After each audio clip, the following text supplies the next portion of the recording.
Olé olé, salut les terriens, salut à tous. Aujourd'hui, on est sur le bassin, le bassin pour les poissons. Et ouais, finalement, il va y avoir des poissons dans mon bassin. Parce que comme tout le reste, à force de t'intéresser aux choses et de te pencher sur les sujets, tu commences à te passionner et à te dire ouais, j'ai envie de faire un truc de ouf. Voilà, donc comme tout le reste, quoi, au début t'étais parti pour faire un petit trou avec des plantes et puis un petit trou d'un petit étang quoi, avec une petite mare quoi, et puis maintenant finalement je fais un bassin avec triple filtration à gravité, truc de ouf quoi. Voilà, c'est moi quoi. Donc les copains, je voulais vous montrer deux trois petits trucs que je pense tout le monde sait, mais j'aurais pas le temps d'en parler. J'ai décaissé un petit peu plus parce que justement je suis les conseils de tout le monde. Et je me suis aperçu que la profondeur, beaucoup de gens étaient obligés de repartir sur des nouvelles mares pour avoir la profondeur qu'ils souhaitaient en fait, parce qu'ils avaient vu trop petit. Donc c'était un peu mon cas, j'étais en train de voir trop petit, donc je suis parti sur... voilà. Après il faut quand même se limiter par rapport à la bâche que tu as prise quoi. Donc j'ai d'un côté à l'autre à peu près 2,60 m. Ok. Il devait faire 2 mètres à la base.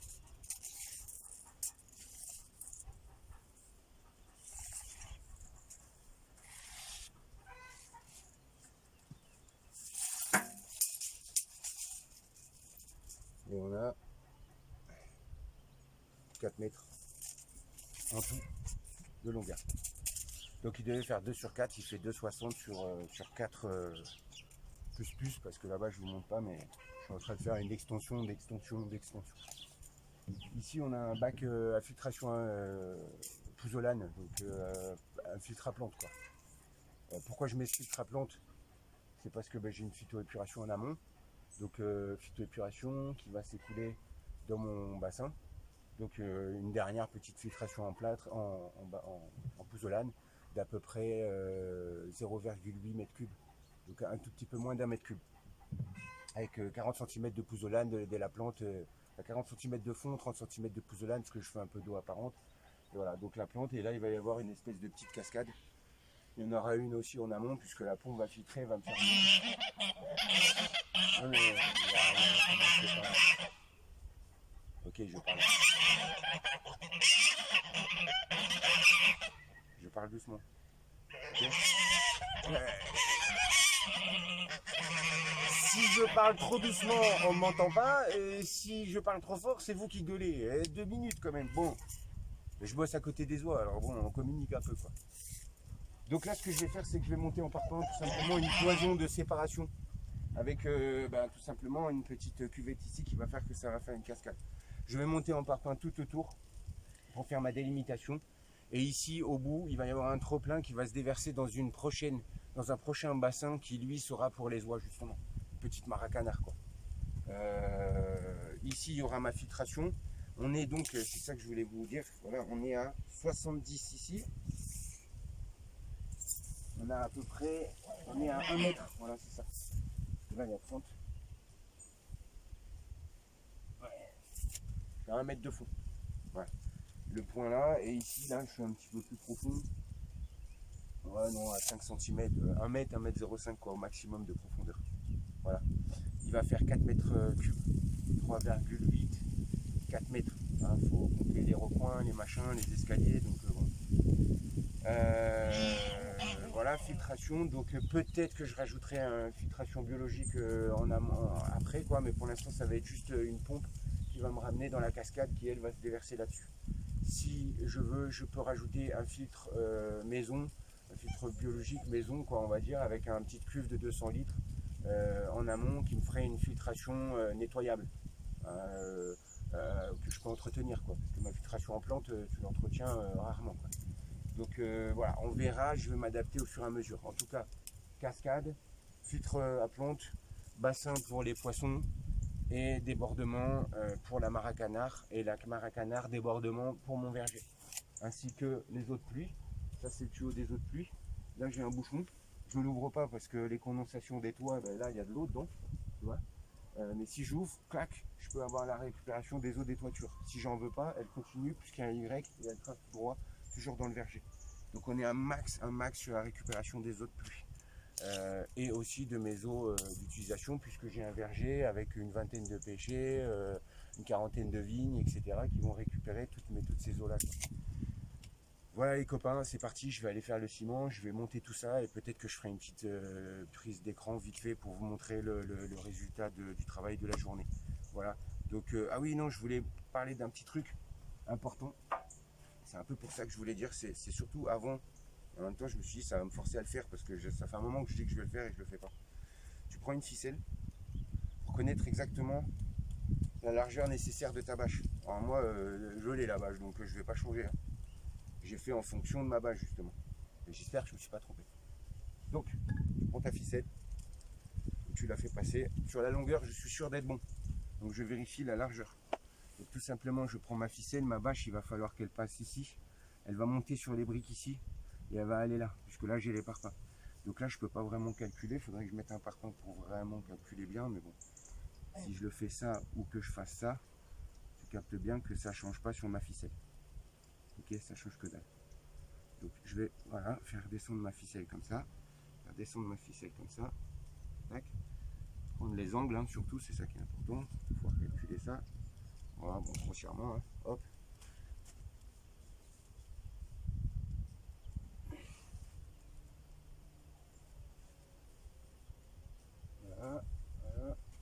Voilà, voilà. Donc ça, voilà, c'est ce que j'ai besoin en bâche. Évidemment, il va falloir que je rajoute un petit peu puisque je veux que ma bâche elle déborde un petit peu. Mais bon, j'ai fait un parpaing justement, un rebord pour pas avoir besoin de beaucoup. C'est pour ça que j'ai pu gratter. Au début, je voulais faire 2 mètres. Finalement, je fais 2,60 m, mais il me fallait les parpaings pour faire cette maintien de bordure. Donc voilà. Donc ça, il va falloir que je rajoute à peu près, on va dire 1 mètre, voilà la longueur de cette ficelle. Donc tout simplement, ce que je vais faire, c'est que je vais faire tout ça. Je vais pas me faire chier. Là, je peux lâcher du coup. Ouais. 1,40 m.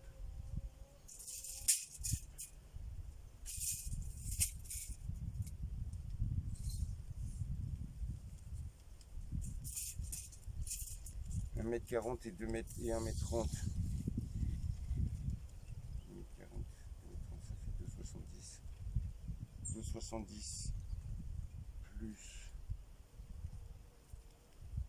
120, 280, 390. 390 plus 50 de chaque côté, ça fait 5 mètres. Et c'est exactement ce que j'ai pas. Je vais quand même vérifier parce que ça me paraît un peu trop beau pour être vrai. Donc, imagine, je dépasse.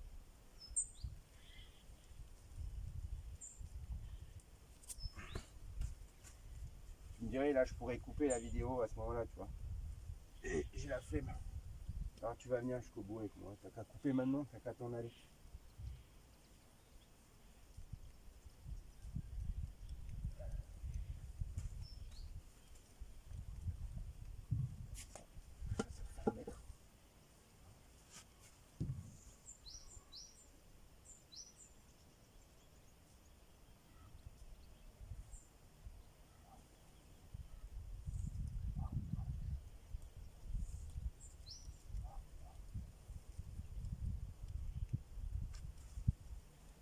« 5 mètres pile.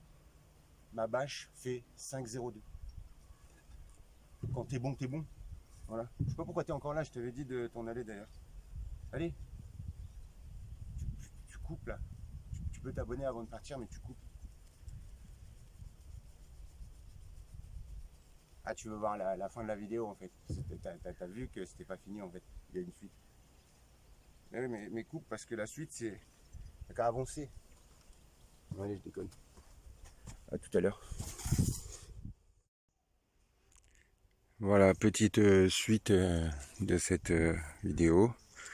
Donc là, j'ai fait un petit mur avec un autre mur de l'autre côté. J'ai remblayé avec de la terre que j'ai pas mal ici, là, sur le côté. J'ai posé un géotextile par-dessus. j'ai fait des petits trous, j'ai planté un petit olivier là-bas, j'ai planté un petit palmier là. J'ai planté pas mal de petites choses comme ça là que j'ai déracinées dans mon jardin. J'ai ces petites fleurs là, ces petites plantes là. Donc ça c'est génial, tu peux les mettre dans tous les petits recoins de pierre, tu vois, ça bouche un peu les trous, puis ça fait joli, tu vois. J'en ai mis un peu partout.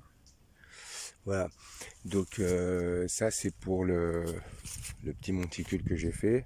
J'ai mon électricité qui arrive là-bas pour la pompe.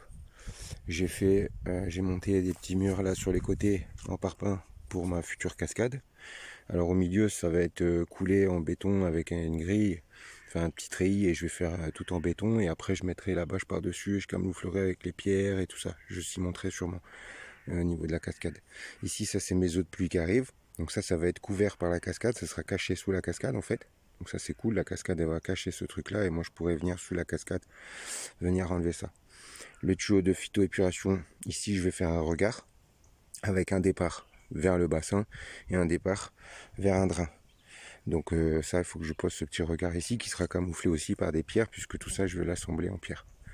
De l'autre côté j'ai monté en parpaing, je peux vous montrer vite fait, mais j'ai aussi mis du tronc, voilà, parce que bon je manque quand même de pierre, donc j'avais ce joli morceau de châtaignier, je l'ai intégré derrière ma cascade. J'ai un autre morceau comme ça là, plein, avec tu vois une espèce de truc comme ça là. Ça pourrait être pas mal pour le début de la cascade. J'ai pensé pour le mettre tout en haut de la cascade en fait.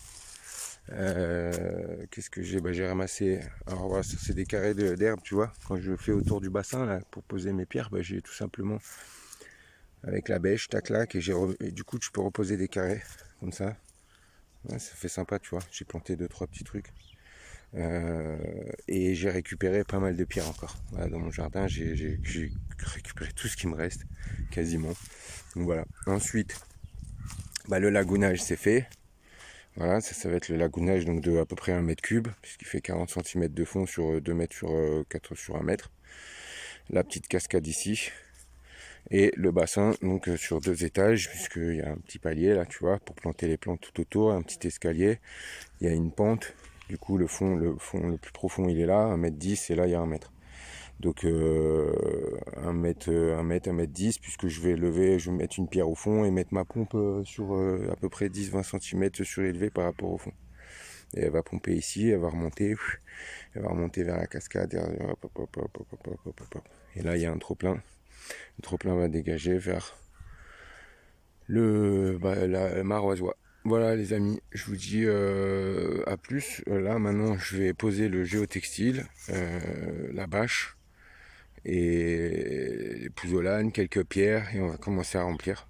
Voilà, la cascade sera terminée plus tard je pense. Voilà, tchuss.